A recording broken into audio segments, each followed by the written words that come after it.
Hi friends, இன்றைக்கி நம்ம சேனலில் வந்து மோட்டோ எட்ஜி 16 ஃபியூசன் சரிங்களா.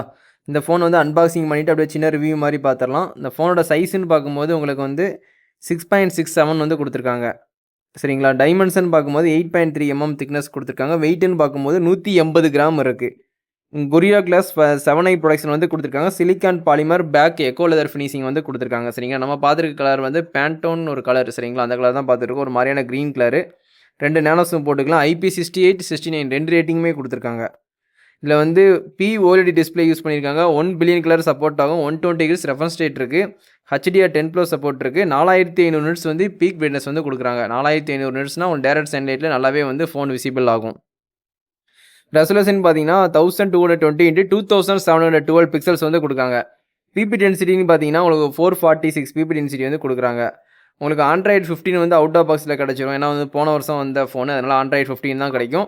அதுக்கப்புறம் 3 வருஷம் மெயின் அப்டேட்டும் 4 வருஷம் 5 வருஷம் வந்து எக்ஸ்ட்ரா 2 வருஷம் வந்து செக்யூரிட்டி பேஜஸ் அப்டேட்டும் கொடுத்துருவாங்க. உங்களுக்கு வந்து மீடியாடெக் டைமென்சிட்டி 7400 4nm வந்து கொடுத்துருக்காங்க சரிங்களா. நீங்கள் குளோபலில் வந்து 7300 கொடுத்தாங்க. நம்மளுக்கு இந்தியா வெர்ஷனில் வந்து 7400 4nm வந்து கொடுத்துருக்காங்க ப்ராசஸரு. சிபின்னு பார்க்கும்போது உங்களுக்கு ஆக்டோ கோர் கொடுத்துருக்காங்க. கிராஃபிக்ஸ்னு பார்க்கும்போது மாலி G615 MC2 கொடுத்துருக்காங்க. நம்ம பார்த்துட்டு இருக்க வேரியண்ட் வந்து உங்களுக்கு 8GB 128 தான் நம்ம பார்த்துட்ருக்கோம். அது போக இன்னும் 2 வேரியண்ட் அவைலபிளாக இருக்குது. ஸ்டோரேஜ் வந்து LPDR வந்து 4x RAM வந்து கொடுத்துருக்காங்க. UFS வந்து 2.2 கொடுத்துருக்காங்க. இல்லை கேமரான்னு பார்த்தீங்கன்னா பிரைமரி கேமரா வந்து 50 மெகாபிக்சல் வந்து ஒய்டு கொடுத்துருக்காங்க சரிங்களா. அல்ட்ரா ஒய்டு 13 மெகாபிக்சல் வந்து செகண்டரி கேமரா கொடுத்துருக்காங்க. LED ஃப்ளாஷ் சப்போர்ட் இருக்குது. HDR மூலிமா நீங்கள் ஃபோட்டோகிராஃபி வீடியோகிராஃபி எடுத்துக்கலாம். பேனோரமா சப்போர்ட்டு இருக்குது. 4K 13fps நீங்கள் வீடியோ ஷூட் பண்ணிக்கலாம். நீங்கள் செல்ஃபி கேமரான்னு பார்த்தீங்கன்னா உங்களுக்கு 32 மெகாபிக்சல் ஒய்டு கொடுத்துருக்காங்க. அதுலேயும் HDR சப்போர்ட் இருக்குது. 4K 13fps இருக்குது. நீங்கள் வீடியோ ஷூட் பண்ணிக்கலாம். அப்போ வந்து ஃப்ரண்ட்டும் பேக்கும் 4K 30ல் நீங்கள் வீடியோ ஷூட் பண்ணிக்கலாம். 4K 16fps இதில் வராது, கண்டிப்பாக தெரியும். 13fps தான், ஆனால் ரெண்டுமே 4Kல ஷூட் பண்ணிக்கலாம். லவுட் ஸ்பீக்கர் வந்து ஸ்டீரியோ ஸ்பீக்கர் கொடுத்துருக்காங்க. நல்லா லவுடாகவே இருக்குது. டால்மி அட்டாம் சப்போர்ட்டும் இருக்குது. 3.5 ஜாக். இந்த வயர் ஹெட்ஃபோன் வந்து இதில் யூஸ் பண்ண முடியாது. Type-C to wire headphone use பண்ணிக்கலாம். இல்லை ப்ளூடூத் மூலிமா நீங்கள் வந்து சாங்ஸ் கேட்டுக்கலாம்.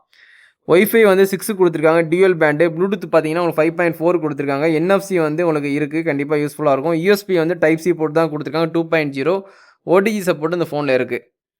OTG வந்து நீங்கள் செட்டிங்ஸில் போய் ஆன் பண்ணிவிட்டு யூஸ் பண்ணுற மாதிரி இருக்கும், கண்டிப்பாக தெரிஞ்சுக்கோங்க. சில டைம் வந்து OTG வந்து ஆஃபில் இருக்கும், அது தெரியாமல் வந்து OTG கனெக்ட் பண்ணி பார்த்துட்டு இருப்பாங்க சரிங்களா. அதனால் வந்து OTG வந்து கனெக்டில் இருக்கா ஆஃபில் இருக்கான்னு செக் பண்ணிக்கோங்க.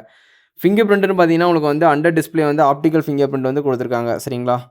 இந்த ஃபோனை பொறுத்த வரைக்கும் உங்களுக்கு வந்து இந்தியன் வேரியண்ட்டில் வந்து 5500 mAh பேட்டரி கொடுத்துருக்காங்க. குளோபலில் வந்து 5200, ஒரு 300 mAh வந்து குளோபலில் வந்து கம்மியாக தான் கொடுத்துருக்காங்க.